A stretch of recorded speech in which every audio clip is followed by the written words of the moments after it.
So, you are Ryan. Who are you, Ryan? Morgan Freeman's younger son. That's... I was good. Thanks, man. I did not expect that. I made eye contact with him. I was like, whoa. Oh, shit. Can you imagine if I actually was? Like, I'm Ryan Antooa. Today we're going to talk about my father's movies. Oh, man. Okay, sorry, I'll answer that seriously. No, but that was so... You don't have to be serious. Okay. That's good. So this is Ryan Antooa. Hi. He's basically me, but more attractive, and that's the only difference. I'm the light-skinned version of Vasily.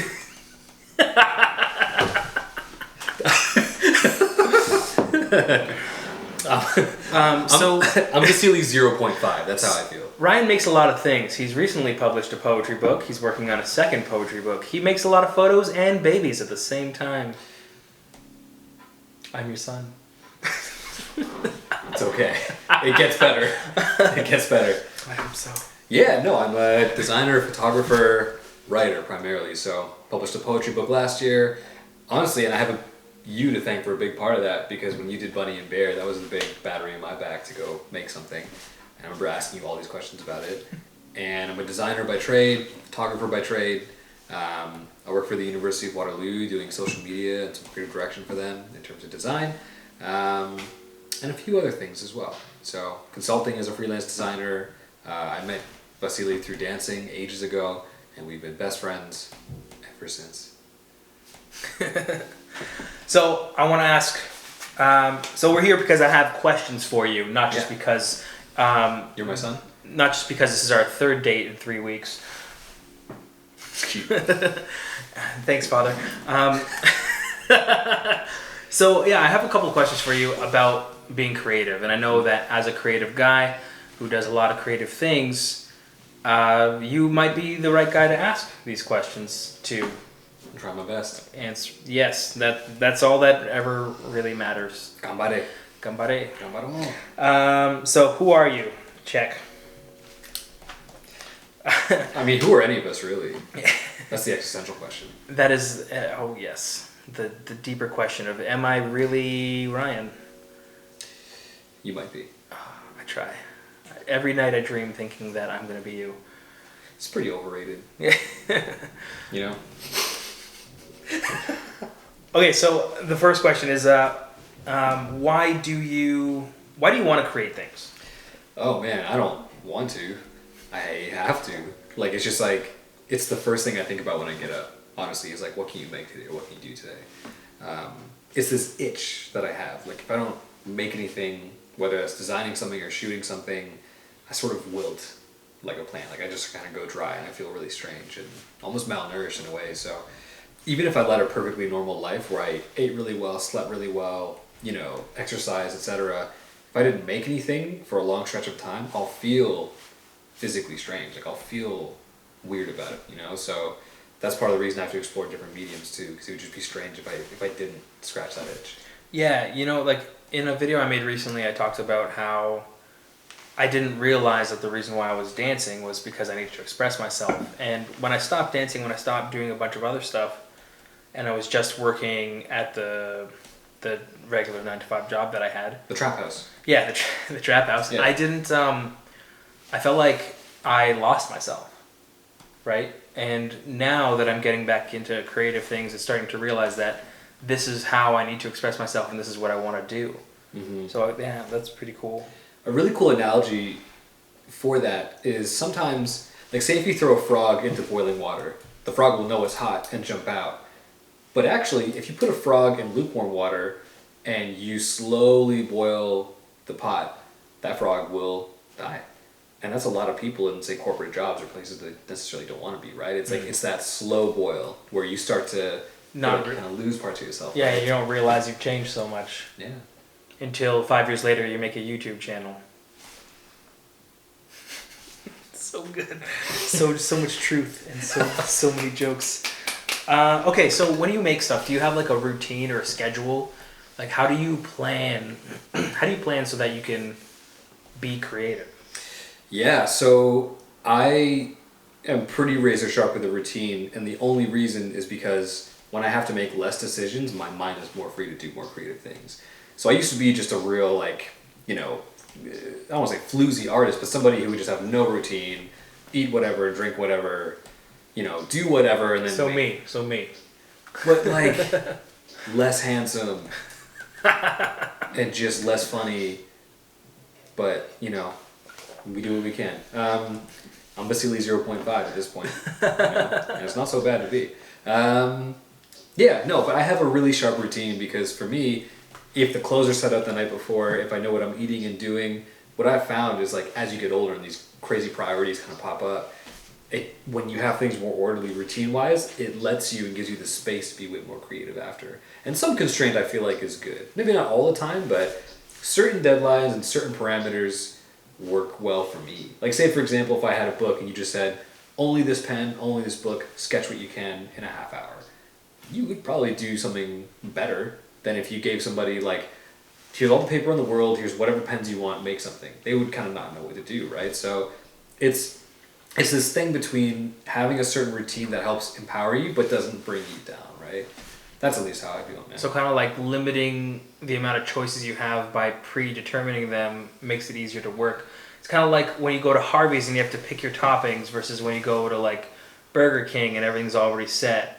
You know, I can't make a good burger at Harvey's ever because they just give you all the toppings. I don't know what the fuck to do. Well, it's like when you walk into your own kitchen and you realize the only snack there is you. And it's just, there's no other options, right? Like, what are you supposed to do? That's so good. It's just all this shit you didn't expect. You're like, God damn it. It's perfect. Yeah, we can't be too serious or too thoughtful, you know? Okay, so what do you do to help you find ideas? Or do you, actually first let's figure out, like, do you get stuck? And when you get stuck, what do you do? All the time. All the time, man. Like, you know, you're a fellow writer and you know what writer's block is like. It's tough, right? For me... Yeah, the writer's block is about this big. It's always in front of you wherever you go. It's the same size as a piece of paper, but it's stone and you can't lift it up. It just stands in front of the paper. Nothing happens, right? The block. Yeah, that's perfectly described. I was going to make a really bad penis joke there, but I'm not. You were like, it's about this big. I'm like, your dick? Like, is that what?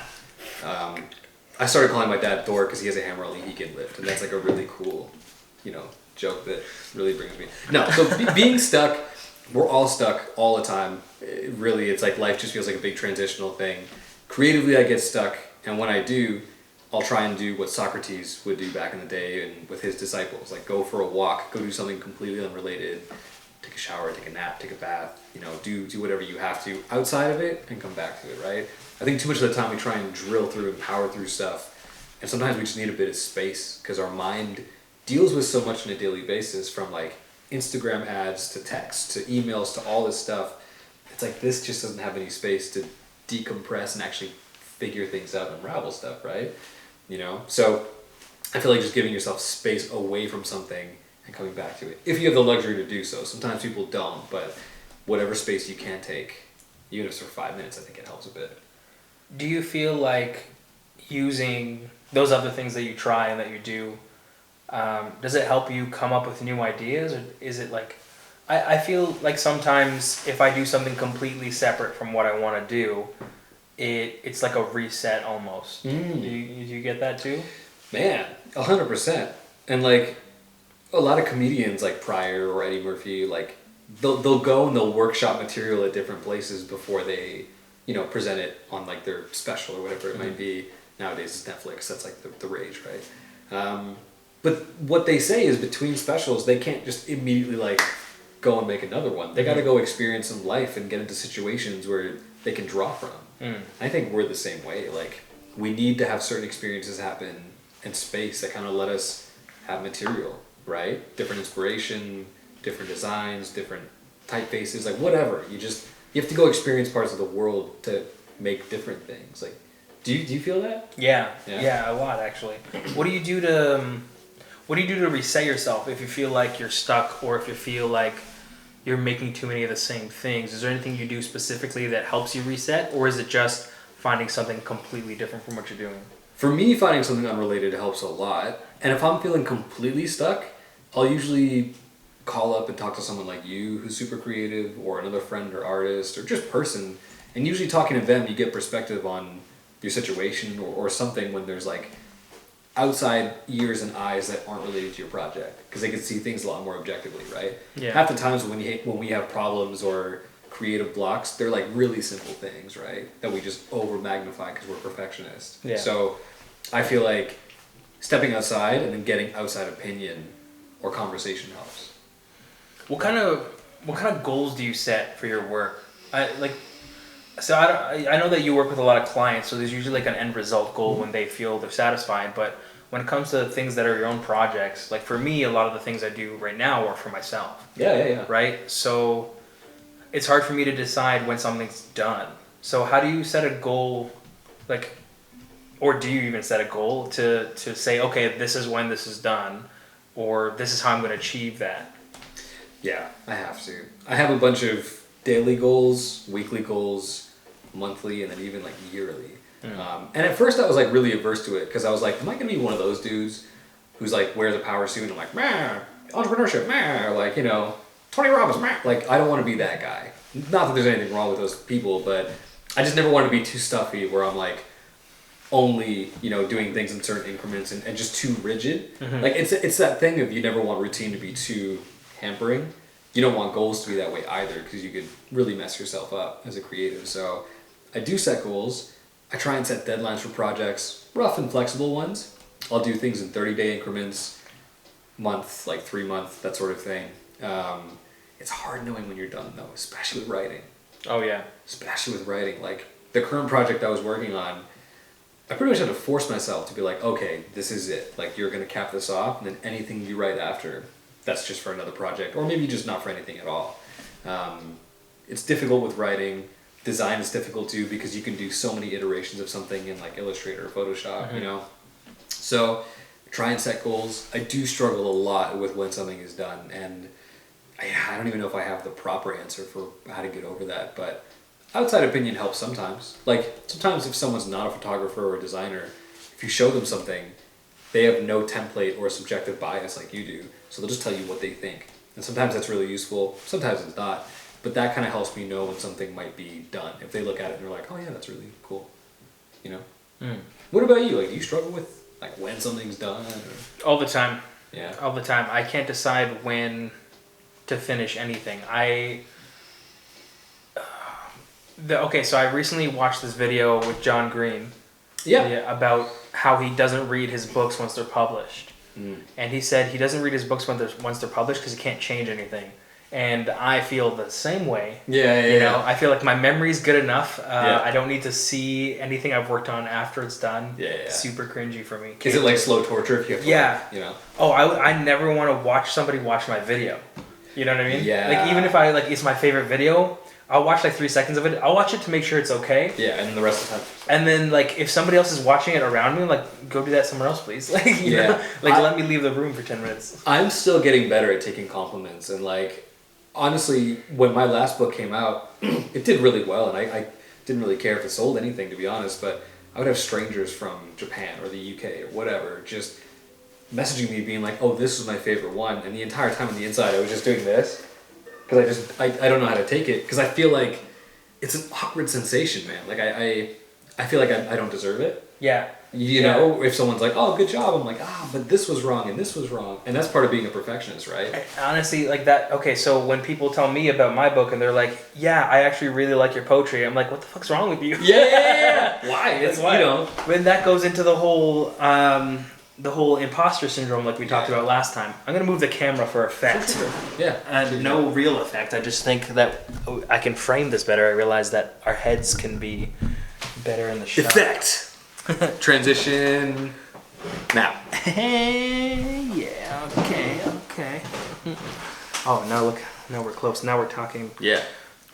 Yeah, so like the whole imposter syndrome thing, like that we talked about last week that we hung out. When we hung out, it's like, okay, so you do a lot of things, and I also do a fair amount of things, and for me it feels like I don't really do those things. You know what I mean? I get it. It's like the difference between being a poet and someone that like kind of writes poetry. Yeah. Yeah. I still struggle with that. We talked about titles last week when we were just hanging out. It's a difficult thing because we talk about being recognized by people in that community. Like I don't feel like I'm a poet unless other poets are like, oh, that's a poetry person. Yeah, exactly.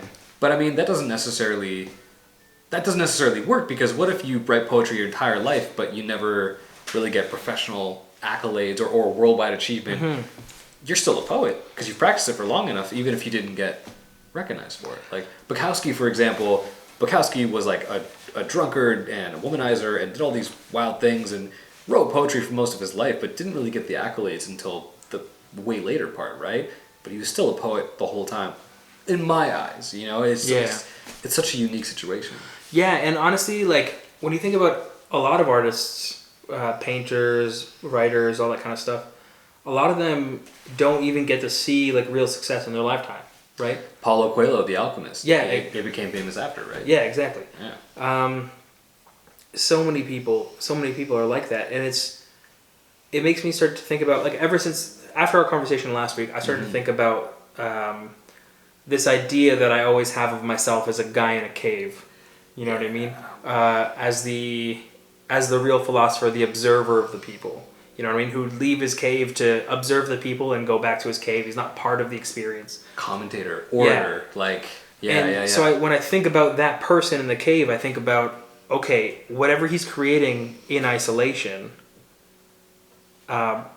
is still that thing. You know, by the sheer fact of us writing poetry and writing in general makes us writers, right? Regardless of who's there to see it, right? Yeah. But then it's a constant internal conflict, of having an audience. You know what I mean? Totally.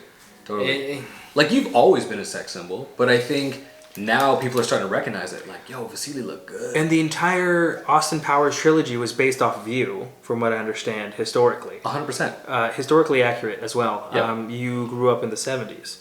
I'm 86 years old. Yeah, but still more handsome than Jesus. Dark don't crack. I'm South American Clint Eastwood at this point. Just telling people, get off my lawn. They're like, what? It's like if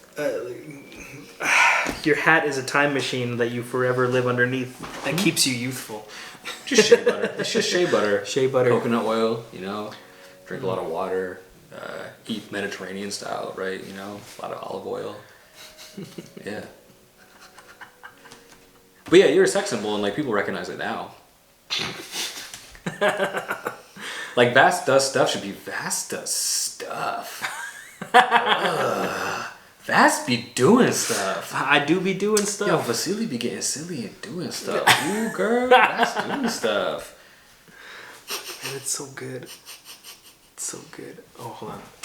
Is that? I'm gonna just like reset the edit. Like, do you want any more water? No, I still have a little bit. Also, you can let me know if I'm going too off the rails. Like, no, man. It's totally cool. Sick. We got like most of the questions down already anyway. Nice.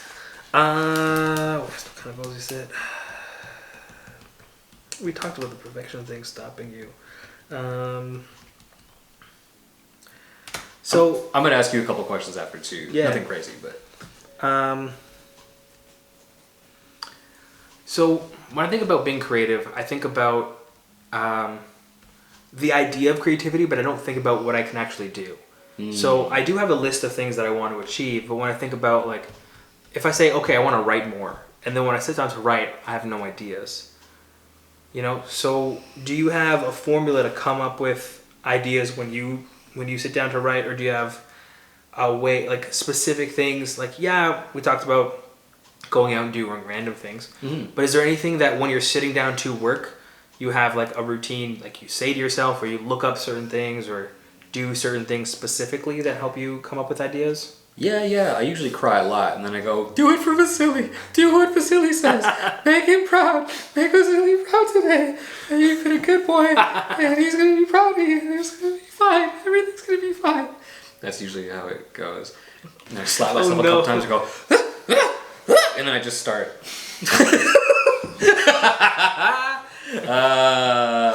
No, so what I actually do. So there's a couple things, right? Like, when I want to get inspired design-wise, usually what I do in the mornings for the first hour or two is I'll look at Behance, or I'll look at Dribbble, or I'll look at other designs from books and things like that for like an hour or two. That's usually how I start my day. As a writer, it's the same thing. Like, I'll just pour over material. I try and make space in the day, and it's a luxury to do so, to just go over material and look at things with no intent other than just observing something fantastic. And usually it seeps into your subconscious, and it's almost like breaking culture, right? It's like you'll see certain moves and certain things, and you don't directly bite any of it because that's obviously not tasteful, but you take certain elements and flip them. Mm-hmm. And just by having that sort of reference database from looking at things all the time, that's really a way of developing different ideas or different content. Part of that actually comes from a book I read called Great Artists Steal, or Steal Like an Artist by Austin Kleon. Oh yeah, I think I have that book. Now obviously it's not encouraging plagiarism or anything directly, but there was a beautiful story in there about these kids that moved to New York to make fun of hipsters. But the truth was, these hipsters were actually artists. So these two kids went so far in terms of doing everything that the artists did just to make fun of them. Grew mustaches, wore turtlenecks, painted every day. Guess what happened? They by mistake became really good artists because they just did everything that they saw. So if you want to be a good writer and you're like, well, I don't know where to start, pick some great writers and see how they lived and what they did. Pick Hemingway and see what his routine was. Pick Jane Austen, or pick, Yeats or Shakespeare, or whatever your medium is, whatever you want. Rupi Kaur, for example. Just see kind of how she lives her life and how she gets through stuff and how she pens certain things. Like, if you're ever feeling stuck, that's kind of a good way to kind of go about it, because one, you'll see that they're human too and they also get stuck. And two, you'll see what routines work for them. There's a matrix I've seen too that has the hourly breakdown of what different writers do on a 24-hour basis. Mm-hmm. It's wildly different, man. Like, some of them are writing at 5 a.m. Some of them don't start their days till 2 p.m. after heavy drinking. Like, mm-hmm. it's so different for everybody. And yeah, that's kind of how I think about routine, is like it's going to be different for different people. But having references, having a routine, and a standard way of doing things helps. And if anybody feels stuck, there's a book called The War of Art by Stephen Pressfield. And it talks about resistance, and it talks about the importance of having a routine and having that kind of more professional mindset versus like, oh, I'm stuck, I don't know what to do. Great book. That's really cool. Yeah. So, in one of my earlier videos, I went through making a routine for myself that's supposed to help me be more productive. Mm-hmm. And that's something, obviously, that I still have to fine-tune a lot all the time, and to add new things and take away new things and change how certain things work. Mm. So can you tell me a little bit about like how your routine goes, like day to day, for example? Or like, let's say Monday to Friday, what are the things that you do that are staples that you have to do to make sure that you're able to do your work? 100%, yeah. So as a caveat, I'll say this, like, I'm not some robotic person that nails it all the time. I mess up routine constantly. Yeah, of course. Sometimes it's a late night. Sometimes it's just me being tired or actually not feeling good from an emotional standpoint, just from the fact that we're in a pandemic and we're going through all these things, right? So yeah. I mess it up. It's not perfect. But the grounding things for me are getting enough food, enough sleep, and enough exercise. If I can do those things, I usually feel like I can kind of nail routine. But if those things are off, then it doesn't matter what you try and schedule out. You're just not going to be at a good, stable place to do that, right? So it's a super unsexy answer, but it's like, take care of yourself. Base needs of Maslow's hierarchy, and then kind of work your way up, right? Mm-hmm. So there's a couple things I do. I make sure I drink a certain amount of water on a daily basis. I'm usually up at the same hour, 6:30 in the morning. First thing I do is drink water. Usually I'll do some Ido Portal style, like calisthenics, and just warm up because I'm usually pretty sleepy. Take a shower, read a book. Usually, and then I'll go into design work and just look at different sources. Then I dig into the workday. I use something called a Pomodoro technique, which is work for 25 minutes, take a break for 5, repeat. Mm-hmm. And then by 5 or 6, I really try and take a break, shut off, go do something completely mindless. Maybe take a walk or do something without my phone or any electronics. And then when I come back, the evening's usually pretty free, unless I have a client project to do or something design-wise. And I'll do a bit more personal work, design learning, maybe learning about After Effects, logo animation, Illustrator tutorials, whatever it might be, till around 9 or 10. And then by 10, I try and have a mandatory, like, shut off. And that's hard sometimes because you get really into things and sometimes I go over it, but that's essentially it. I'm usually bed by like 11:30 after a couple episodes of Haikyuu. It's great. You should watch it. Definitely is. Okay, cool. So I have one more question that I just thought of. Yeah. What do you do for input? Like, what kind of things? You just said you read, but what else do you do to help spark different things in you to create the things you do create? That's a good question.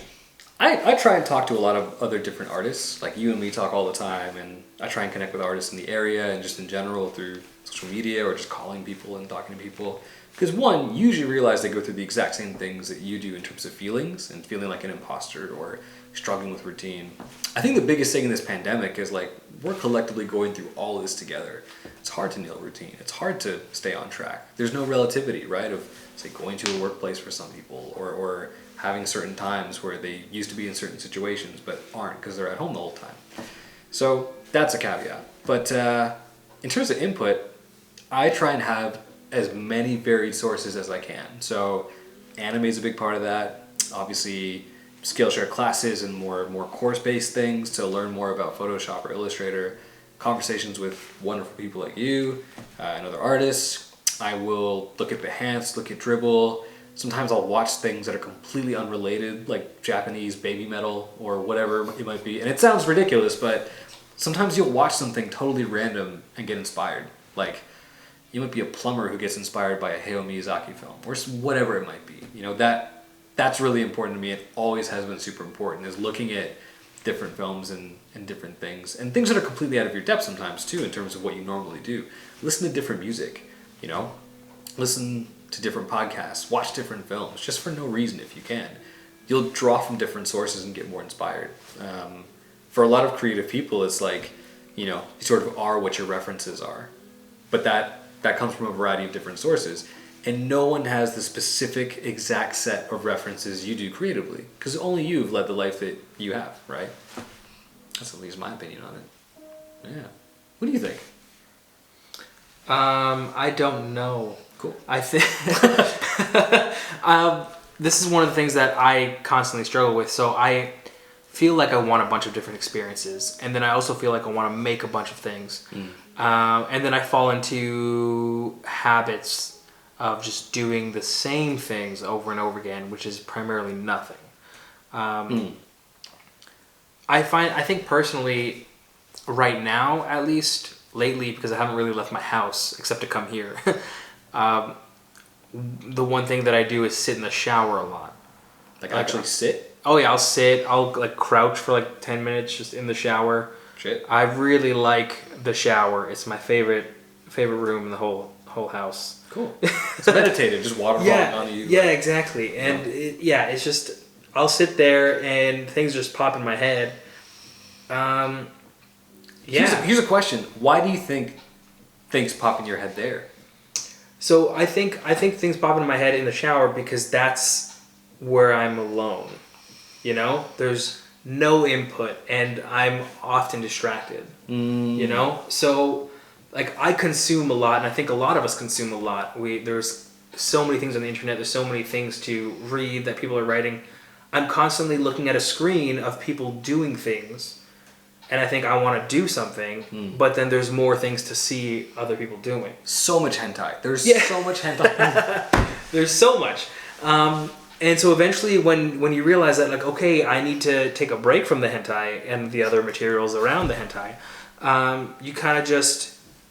I kind of just sit in the shower, and eventually, it's almost meditative. When I'm meditating, it's a little different. I'm trying to focus on something, but when I'm sitting in the shower, I kind of just let my mind race, and because I can't grab my phone, my mind races to a point where it's never been. I think you just answered your own question in a sense. I think your mind's unencumbered in the shower. You can't reach for a phone. You literally can't do anything else except for cry because you can't tell what's water from the shower and what's tears.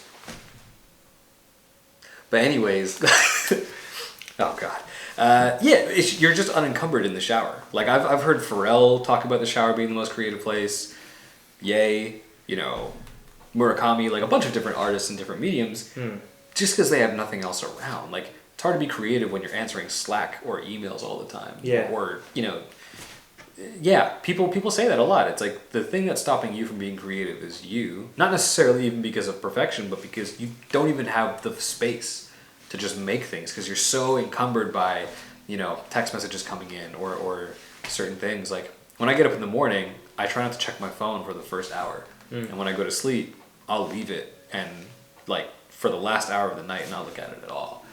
And usually in those times, it's like the most awesome things come to my imagination because your mind needs space to unpack things. We have so much buried in the subconscious we never give any room to because of this Western capitalistic world we live in that's always like go, go, go, right? So if you find a certain magic in the shower in terms of being able to think about things, I wonder how you can replicate situations like that in everyday life. I should try to, go to sleep in the shower. Or like right before bed, I should shower in my bed. Yeah. I thought that was going to a serious place because you were so sincere about it. You got me the way that I just got you. Damn. Celia is good.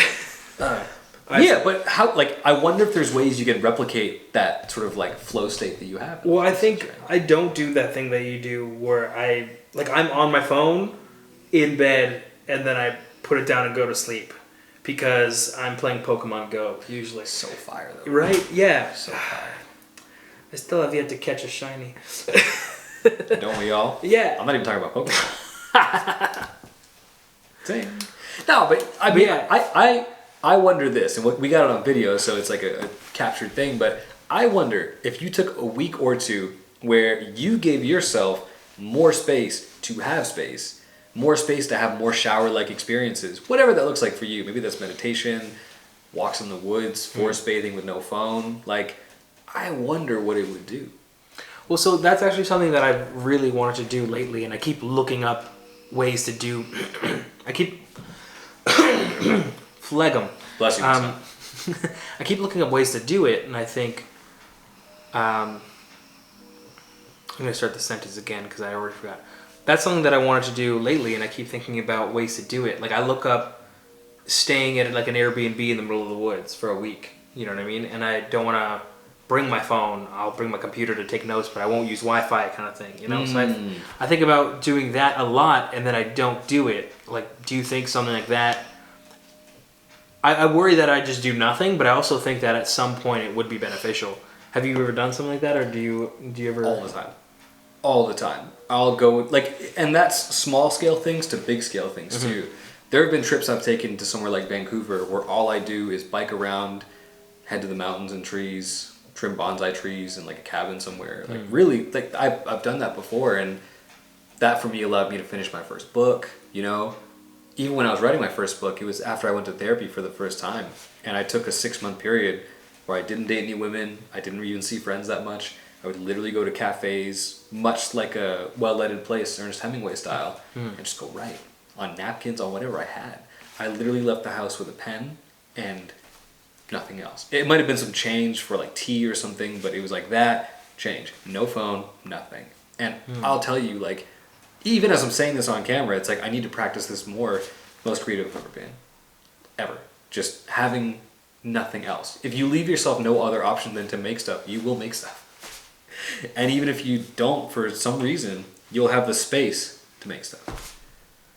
If you sit down at a desk and there's literally nothing else there, or in your whole apartment or place, then a pen and that, you're probably going to write something. Even if it's nonsensical, you might still write something, right? And that's just my stance on it. Yeah. But I take sabbaticals, and I recently took one off social media. I try and get away as much as I can, and I feel like I work in spurts. Like, I'll be really productive for a period, then I need space. I'll be super productive, and then I need space. And I honestly think, sorry, I'm going on a bit of a tangent. No, it's good. The Western world is primarily set up in a way with corporate companies and working structure, traditionally, where it's like a 9-to-5 environment. But if you really think about it, how much during a 9-to-5 are you actually working? Emails, water cooler talk, hentai in the bathroom. I thought I was going to keep a straight face on that one. But all these things that come up, maybe you've got 4 or 3 hours of like solid work that you do on a daily basis. Maybe. For a lot of office culture and stuff too. We need space to decompress. And honestly, if you take a spurt of 4 hours where you do solid, amazing work, and then for the rest of the day you take a bit of a breather, that's better than if you go 3 or 4 days of doing nothing because you're just kind of bent out of shape about it, right? Yeah. It's like a volume versus intensity thing. But that's just my stance on it, man. Okay, so I have one last question, and it's about that thing that I just thought of and then blanked out on because I was listening so well. Okay, I have one last question. It's about the importance of just getting something on paper or like just starting. So we talked a little bit about our perfectionism and what stops us from starting. And something that's helped me a little bit in my writing and in general is having a Word document that I have where before I write anything, I just start writing like train of thought, word out of my face onto the paper, and that's for nothing. Yeah. You know, and that's just kind of get the ball rolling. And if I do nothing else but that day, then that's still something. But getting something out on a piece of paper is what has helped me write more consistently. Do you also do something like that? Or is that something that you... All the time. What creativity and getting past writer's block to me, what it seems like, is the wiggle your big toe scene from Kill Bill. Yeah. He's like, wiggle your big toe. And yeah. Like, oh, what? And then just, okay, wiggle your other toes. Okay, wiggle your foot. And then slowly but surely you piece together the same thing. But it's a process. It's not like she gets to move her entire body after that whole thing. Yeah. Also, if you haven't seen Kill Bill, get a life. Yeah. Like, watch the series. It's great. But that's the notion for me is like, even if it's the letter A 17 times or even if something nonsensical, you still got something out, and that's an achievement in and of itself. It's like people who are trying to say lose weight, for example, or develop a running habit, you know, and I've seen your running video. It's like, it's better to run for 1 minute every single day than it is to run for 3 hours one day and not do it for the rest of them. You know, because the progress over small periods of time is just a lot better. Even if it doesn't seem like you're making big headway, consistency is so key when it comes to anything. And momentum when it comes to creativity too. Like, if you get up and you try and write a little bit every single day, some days you'll feel bad, some days you'll feel amazing, but the consistency shows you that being a professional at it means that you do it even on the days where you don't feel like it. Kobe probably had multiple days where he never wanted to play basketball, or even if you've watched the Jordan documentary, you know, Last Dance, like, he's had some rough times too, but we got to treat it like we're athletes and like we're almost like Spartan-like about it, you know? Yeah. That's at least what I think, though. Yeah. Yeah. That's awesome. Yeah, man. Do you still have questions for me? Yeah, 100%. All right. So, you started this YouTube channel. Mm-hmm. It's awesome. I enjoy your ASMR character. You know, your love that. Do you feel like you've felt a shift or a change as you've been putting out consistent videos? A change in me? Yeah. Or a change in, like, my pocket? I don't have much change. Zing! So, yeah, actually, okay, so I did... Okay, before I launched the channel, I thought to myself, I need to have at least like 4 or 5 videos on the channel when it launches, so that people who get to the channel and see the first video have other things to reference as to what my channel is about. So I made 4 or 5 videos that were all hidden until the day I launched.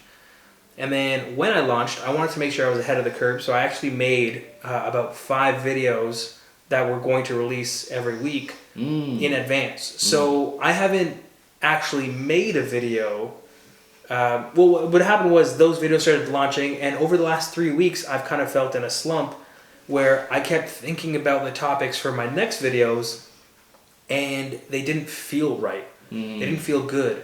And I want to stay 1 month ahead, and we're at a point where now I only have 1 video left that's going to automatically launch. So I've spent 3 weeks of me not doing anything, which is nice to have that buffer.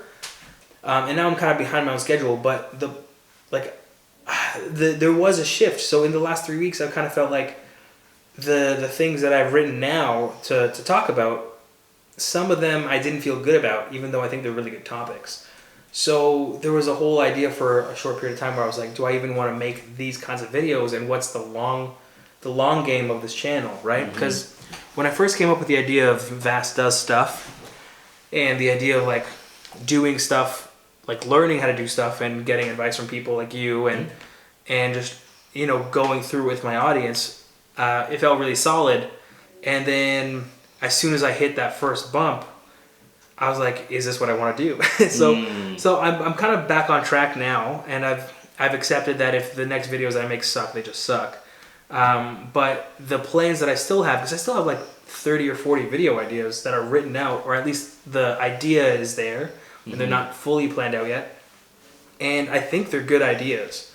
And even the videos that I think I didn't make well, I think they're good ideas. And I might revisit them later. So I just had to accept, this is part of the whole creative thing, I just had to accept that not everything's going to be an ace. You know what I mean? Oh, yeah. And just let it go. And, like, lose ownership of it.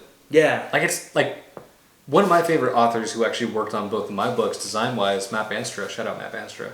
Beautiful human being, you know, wonderful creative spirit. The one thing that they talk about is, like, when they release any words, and they just put out another poetry project, Every Chain of the Moon, beautiful work. They'll basically say, like, you know, the words are yours. Like, I don't own these anymore. These words are yours. And that's such a beautiful sentiment to me, because it's just like, oh, when you lose ownership of something, you lose the ego about it. And you lose the hurt. Because basically, if you put out something that was, say, anonymous, and somebody's just like, oh, that's whatever. You're like, well, I don't own this anymore. Like, you lose that sense of opinion of, like, oh, it matters if they like it. Because art just has to exist. Yeah. It doesn't have to serve any purpose. Design does, because it's solving a problem. Yeah. If you're doing photography for a client, sure. But if you're writing a poetry book, it could be ridiculous. If it's total art, it's just soul on canvas, whatever that looks like. Yeah. It doesn't have to do anything, right? I said this yesterday, last night actually, I said, it doesn't matter how uncomfortable something makes you, or weird, or frustrated, or happy, if it elicited a response, then it's worth something. Any response. Yeah. You know? The one thing I ask a lot of people too is like, okay, someone's struggling with creativity, for example. And I'll ask them, like, do you have a job? And they're like, yeah, I do. I'm like, why? Like, I gotta pay bills. Don't be dumb, right? Why? I'm like, okay. So you get up and you go to that job every day, right? And they're like, yeah. I'm like, do you want to? They're like, no. I'm like, why do you do it? Because I gotta pay bills. And then I go, what if we treated creativity with that same urgency? Yeah. What if you, like, people go to jobs sometimes because they feel like they have no other choice. And, you know, some people do like their jobs, but there's some people who are like, this is a paycheck, so I can really do the thing that I like. You show up every day because you know you will get money to do X, Y, and Z. Pay rent, you know, hentai, whatever. And it allows you that room and bandwidth, right? But you know you're doing it for a bigger purpose. So say, for example, if you're writing something, in the back of your mind, maybe you know it's not going to be great, but maybe you know that that suckage is what is going to get you to the good thing. In my first book, man, I could write a whole other book with the first material that I had. It wasn't good. I was rusty. Like, it really wasn't good. And then when I got to about poem 50, that's when I hit some level of magic and really got a theme together and really, you know, created a whole body of work. But if I just stopped at 49, I'd have missed it. But you don't know that until you're there. Yeah. So maybe the same thing goes with certain videos or certain ideas you have. It's like, even if you burn through it and it doesn't come out well, in the back of your mind, you can kind of justify it by saying, maybe it's leading to this, but I don't know until I get there. Yeah, and one thing that keeps me going for it specifically is the idea that a lot of the YouTubers that I like and I watch have literally thousands of videos, and their first videos are also garbage, right? It's just remembering that, okay, like, I'm going to make garbage videos now. I'm going to make them as well as I can. But in 5 years, I'm going to look back and think those were shit. You know what I mean? Man, my first designs ever in Illustrator, ugh, God. Yeah. Or like the first poems I ever wrote, ugh. Oh yeah, did you ever use like? I just wrote about Scarborough Town Center and True Religion jeans. It's like what are those old like Tumblr and shit? Yeah. And you write like angsty poems for teenagers because I was an angsty teenager, you know. Your Tumblr's fire. Shut up. Yeah. I still am an angsty teenager in adult form. But yeah, like, if we look back on a lot of our early stuff, even like home videos or whatever, there's often that like type of response. But then you had to do certain things to get to another thing. You just don't know until you get there. Yeah. So it sounds so cliche, but it's like having faith in the process that's for a bigger plan, right? Yeah. Maybe these videos lead to something bigger for you, or maybe they're just what they are and it's already significant enough. Like, I'll give you a perfect example. Like, I I just finished one of the biggest design projects of my life for one of the biggest clients I've ever had. But the reason I got it was because they just saw some random poster project I did as a personal thing. So about like a year ago, I was doing 30 posters for 30 days. I would just hop into Illustrator and learn different techniques and make posters and post them on Instagram. One of those posters got the eyes of somebody at the U of G, and they went, "Oh, we love that. Like, we need something similar and a bunch of other things for this campaign we're doing. We're going to give you a call." And they called me, and I got this massive contract with them. Nice. I'm going to restart the camera. Sure. 2 minutes away from it cut off. So I was like, oh, okay. But I got that from just some personal project. As I was doing it, I didn't have the plan of like, oh, I'm going to get this big client. It was just like, I'm doing this because, I want to learn more. I want to explore and make things and get better as a designer. So that's why I did it. Whether something good came from it or didn't, the idea was just doing the very thing was something good. Yeah. And it led to something awesome. So sometimes you got to have in the back of your mind, like, maybe it leads to something, maybe it doesn't. But even if I do something kind of shit, it's part of a bigger plan, right? Yeah. Yeah, man. Crazy shit. I know you explore a lot of different things, but do you feel yourself struggling with creating across the board? Or does video feel different than writing does? So I think video feels different. And I think it's because I actually don't know why it feels different. Like right now it feels like I have so many ideas for videos that I can make. And I think it's because to me it almost feels more fun. Like it's things I want to try. Because I think part of the... Actually, I'm realizing right now. So I think the reason why I feel so different is because of the fact that I've given myself the permission to try. Like this whole idea for my whole video is me just openly talking about what I think, and then the other videos are me figuring out how to do things for the first time or like as a beginner. So it's really just like I don't know how, and it's okay to be bad at it. Whereas when I think about the writing I want to do, like when I think about this novel I've been trying to write for 4 years, and I'm too afraid to start writing it or like actually build proper like chapters and all that kind of stuff, because the concept is so final and beautiful in my mind that like when I go to write it, it doesn't come out the way I think it should. Yeah. And so I've even tried to do the whole just like train of thought, just mash out the story in complete sentences as opposed to point form. Because I wrote like a draft in point form and just general ideas, and that took me a year. And then I've taken the last 2 years trying to write, just vomit out what the story is, and it just keeps getting more complex as I go, and I just hate everything that comes out. And I think it's literally because of the fact that like I have a finished idea in my head versus my videos where it's like, hey, I don't know what I'm doing, Yeah. So it's like I've given myself permission in these videos. Like the whole theme of the videos is I don't know what I'm doing. And even with my podcast, the podcast comes and it's easy, and it's only easy because it's a joke. Like I make that podcast purposefully to be nothing.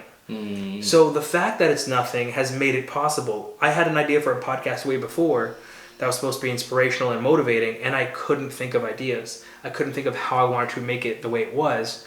So instead, I just decided to make a podcast about nothing, and because it's about nothing, I pump out each episode in a day, like 3 hours, and an episode is done. And I couldn't do that with anything else.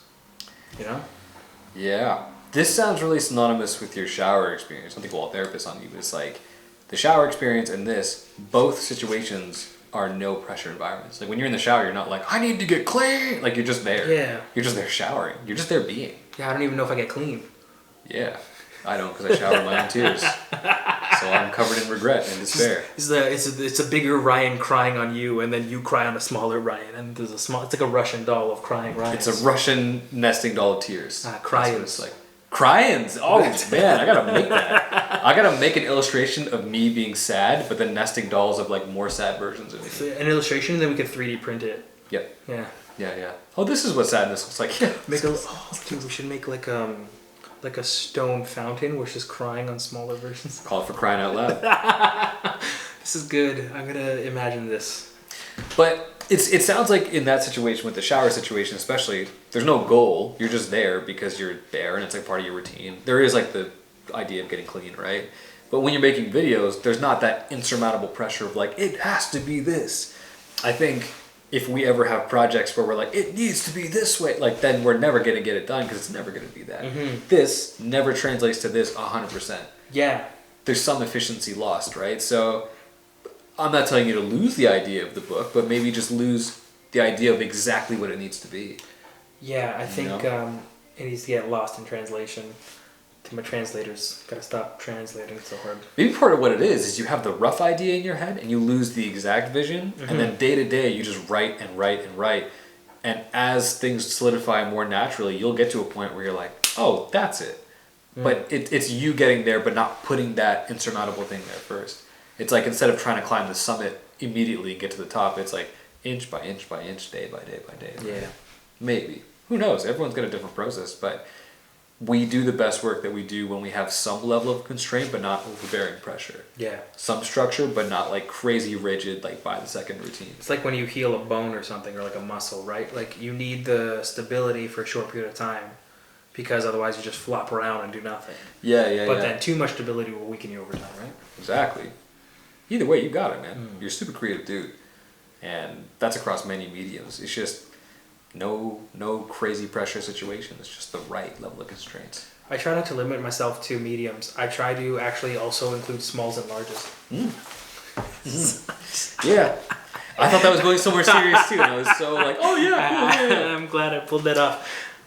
That's like whenever somebody's like, oh, I got a question for you. I'm like 6.5 inches on a good day. They're like, wait, what? Huh? I'm like, my thumbs. I'm talking about my thumbs. Talking about my thumbs. Yeah. But I guess the thing to kind of cap this off with is like we have all the tools we need to do the things that we need, but the thing that gets in the way sometimes is us, and it's just about trying the thing and doing the thing, even if it's garbled, even if it's not exactly how we thought it would come out, because maybe it's the thing that leads to something else. We just don't know it yet because we're not there yet, but we will be. But that's just what I think. It's just one opinion. So I default to you. Obviously, Vasily is doing so many things, being so wise, and doing this channel, which is really cool, by the way. Thanks, man. Yeah. I appreciate your time. Always, bro. Nice.